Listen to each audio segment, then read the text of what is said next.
I started at 16 in my town in the suburbs of a big city. At first, they put me to help the chef in the kitchen and clean the place and stuff. 2 months later, my boss told me that on the days off of the main delivery boy, I would deliver, and I said yes, of course. Then all of a sudden, the delivery boy quit when he came from delivering a pizza at this one house. He looked traumatized and shaken, like something with his face and his eyes. He went into my boss's office and they argued for about 15 minutes. Then he came out and said, "Good luck, kid," then told me he had quit. I asked why, and he said, "Just a shitty job, that's all." He then patted me on the back and left. I knew it was something else than just a shitty job, but I didn't think much of it. That was the last time I saw him. So for the next couple of weeks, I was the delivery boy till they could find someone that can deliver pizzas. About 2 weeks into me delivering pizzas, my boss gave me the address to a house, and as usual, I put in the GPS and went over. Watching the sunset while driving over there, I was hoping it'd take 2 minutes tops so I could get home. Unfortunately, it was in the rural side of town, where the houses are like a quarter mile from each other. I stopped in front of the 2-floor house and looked at it. I got the creepiest feels when I stared at it. Lawn not cut, with weeds, dead trees, and the old porch with no chairs or flower pots or tables, just plain.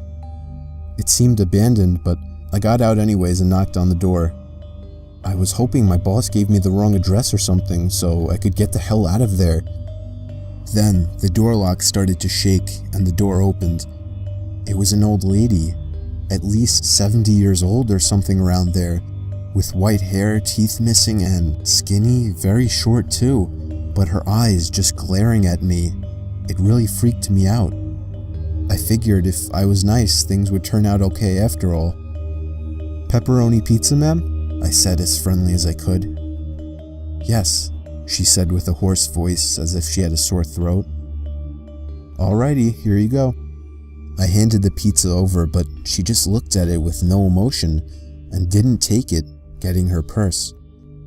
"Did you come with someone else?" I froze, then quickly looked up at her, still glaring at me. That question really frightened me. No," I said. "Where's the other one? He ran off on me last time he came." Ran off, I thought. It didn't make sense. "He quit some weeks ago," I said. Then she got her purse and started searching for money, or so I thought. She did for about a minute, the longest minute ever, and with the hands in her purse, she stopped and looked at me, not in a look of surprise or in confusion, but just like as if she was thinking really hard on something. I could tell she was holding something in her right hand inside the purse, but I couldn't see what. I really started to freak out at this point. What if it was pepper spray, or a knife, or even a gun? I mean, what could take her so long to get $10 out of her purse? Then, behind her, I saw a shadow, a silhouette of a man coming to the door, and all of a sudden, I heard footsteps crushing the leaves on my left side next to the porch, and a man's deep voice saying, "Hey." I looked over and saw a head of a middle-aged man with a look of anger peeking over the porch. This guy then started to climb the porch, and that was when I realized I had enough. I darted to my car, threw the pizza inside, turned it on, and drove off. I didn't look back as I drove off in the dark. I had to lie and pay for the pizza out of my own pocket, but it was worth it. On the day I quit, I decided to tell my boss what happened that evening, to which he freaked out as well and asked me why I hadn't told him.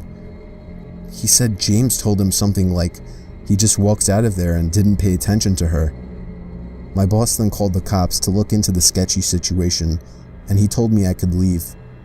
About 2 days later, he called back, saying the cops had the house registered as foreclosed for over a year, and they found 3 people living in there when they broke in, which were 2 men and the old lady I encountered. They were arrested, and he didn't tell me anything else.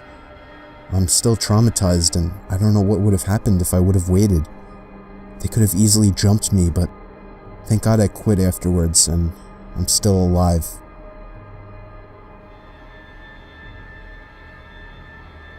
I'll never forget the time I was covering my friend's shift at a pizzeria we worked at. He was the delivery boy, while I was usually the one manning the register. On that night, I made 2 real deliveries to normal people. Then, my manager gave me one final delivery for the night. It was 5 miles away, which was a long drive for what I was used to. The GPS told me to turn off the highway into some very quiet town.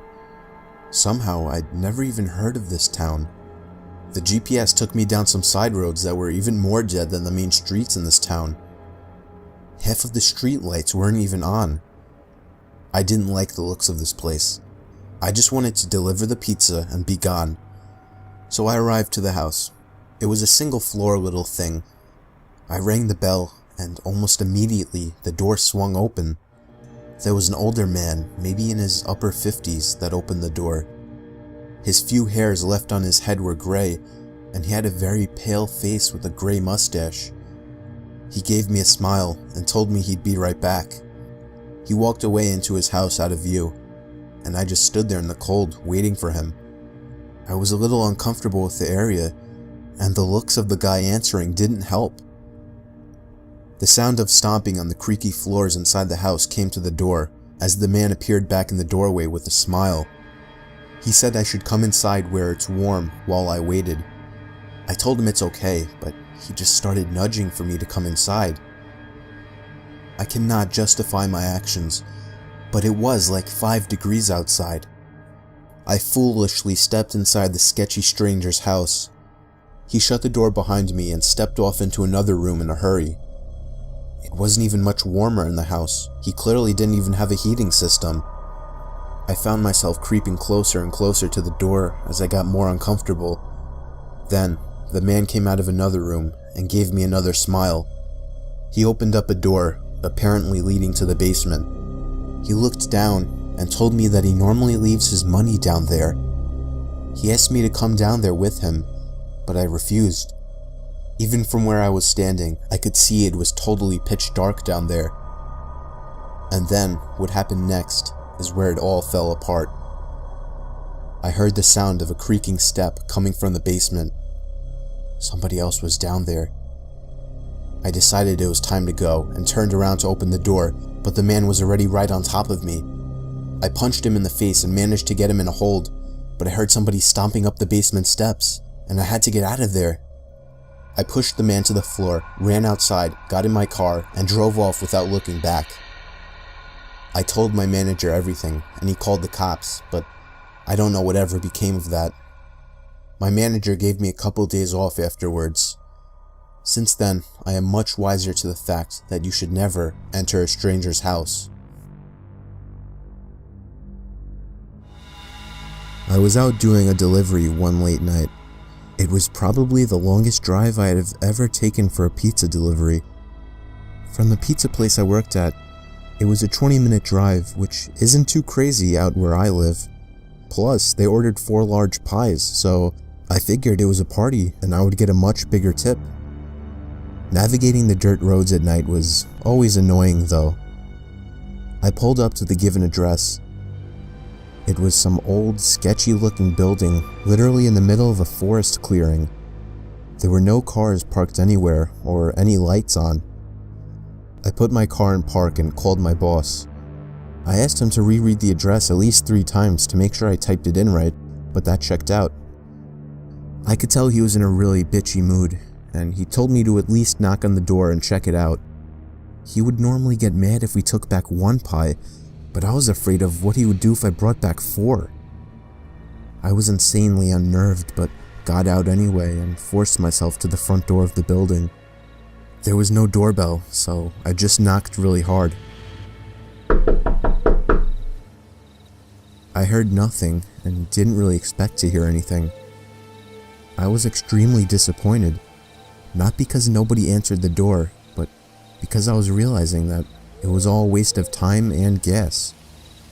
I knocked 1 more time out of desperation, and then began to hear some kind of rustling noises from inside of the building.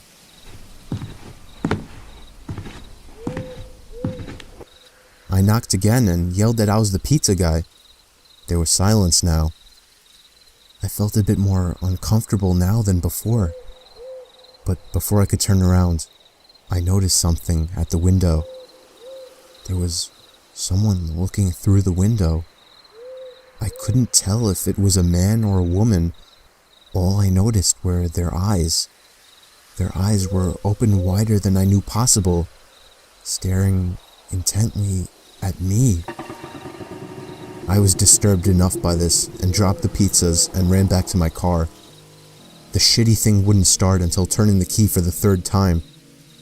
I drove off the grass and back onto the dirt road, but I felt the car rocking about, shaking and bumping. Something wasn't right. I didn't make it far from the building before I started hearing a sharp scraping sound coming from outside. There was so much resistance that I couldn't even drive. The car came to a stop. I got out of the car to check what the hell was wrong.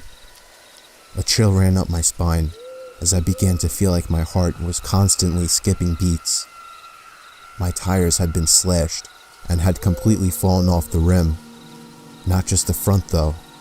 All 4 tires were slashed.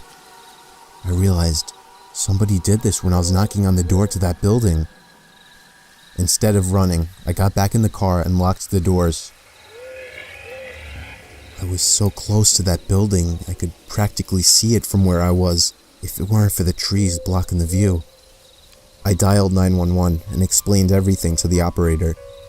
She told me the cops would be over as soon as possible and that I need to stay hidden. I asked her if it was advisable to stay in the car or run, and she told me it would be best to stay in the car with the door locked. She asked me to stay on the line with her until the cops arrived. My whole body was shaking. In all directions, there was nothing but dark, seemingly endless forest. I knew it would take forever for the cops to get there.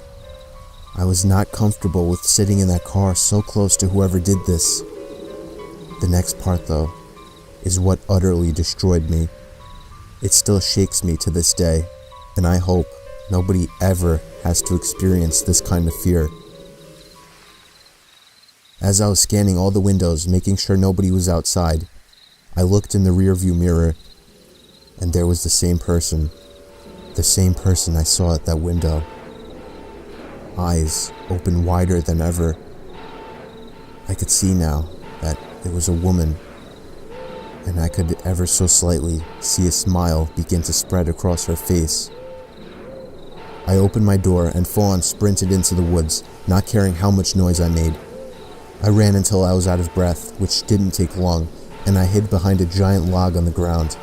I tried to cover my loud breathing with my hand, as I waited and waited for what felt like hours, until I finally heard sirens in the distance.